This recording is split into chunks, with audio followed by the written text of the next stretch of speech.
part of our joy is that this is the first day we've had the organ. We've not had an organ all through these 10 years. We had one some years ago, but it went out on us. A studio organ, and we've never had one as fine as this. The Lord helped us to find this organ for $4,000 in St. Albans. Now that piano retails for about $22,000. And but we're just so thankful because that organ easily costs, what, $10,000 to $20,000, somewhere in there. And Dan's here to play for us today. Isn't it wonderful? I couldn't help it. I just couldn't help but give Jesus the thanks and glory, because I had to check Otis out just now and then. I could see he was getting, that the Lord was helping early in the service, and the longer it went, I could see that God was just helping so preciously. And Dan, it sounds so good. Thank the Lord that Dan would come and be with us these 3 days, Saturday, Sunday, Monday, to help us with the sound system and play for us these 2 services. We're just thankful. I want to give God the praise and the glory. The first lady, in fact, first person, I believe, to ever take a public stand for me, because she knew me and because she knew that I've tried to obey Jesus down through the years, is the lady that I'm about to present to you. Some years ago I read some words from her letter, and I think you were all thrilled. Part of the problems that we've gotten into just over services like this morning.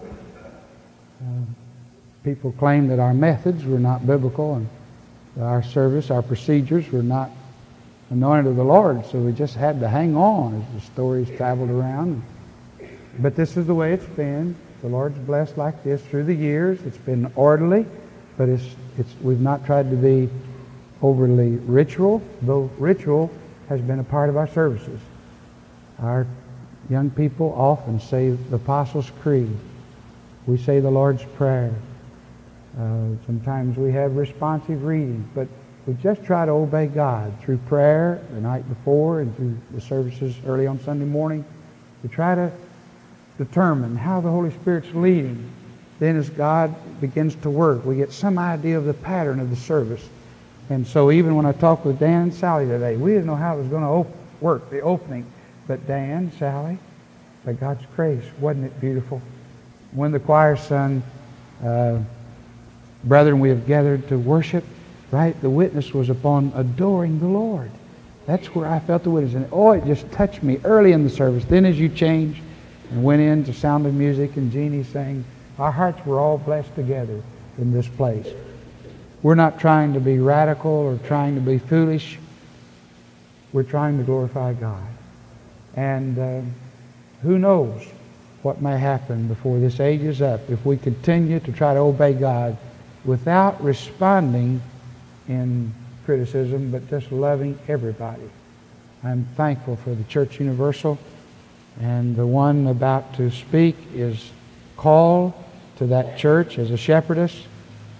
She has tended to many of us who have been struggling young students at Anderson College, and she stayed with us and helped us.